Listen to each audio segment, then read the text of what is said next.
Hi friends, అందరు ఇలా ఉన్నారు? మేమైతే చాలా బాగున్నాం. మీరు కూడా బాగుండాలని కోరుకుంటున్నాం.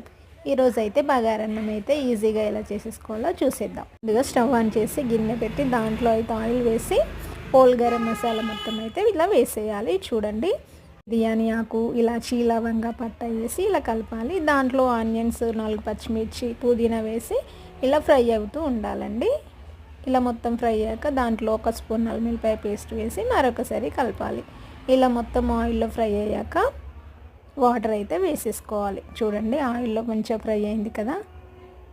నేనైతే 1 గ్లాస్ రైస్కి గ్లాస్‌న్నర వాటర్ అయితే వేసాను. మీరు కూడా క్వాంటిటీ అలానే వేసుకోండి. రైస్ అయితే చాలా బాగా వస్తుందండి. చూడండి, వాటర్ అయితే వేసేసుకున్నాను. దాంట్లో 1 స్పూన్ అయితే రా సాల్ట్ అయితే వేసాను. చూడండి, వాటర్ అయితే బాయిల్ అయిపోయాయి. ఇలా మంచిగా బాయిల్ అయిన తర్వాత ముందుగా కడిగి పెట్టుకున్న రైస్ చూడండి, ముందుగా అయితే నానబెట్టుకోవాలి. ఒక 15 మినిట్స్ అయినా రైస్ నానబెట్టుకోవాలి. నేనైతే ఇలా నానబెట్టేశాను. చూడండి, బాయిల్ అయిన తర్వాత ముందుగా నానబెట్టుకున్న రైస్ని అయితే దాంట్లో వేసేయాలి. వేసి మంచిగా కలపాలండి. కలిపేసి అయితే మూత పెట్టుకోవాలి. మూత పెట్టాక చూడండి, రైస్ అయితే ఆల్మోస్ట్ దగ్గరకు వచ్చేసింది.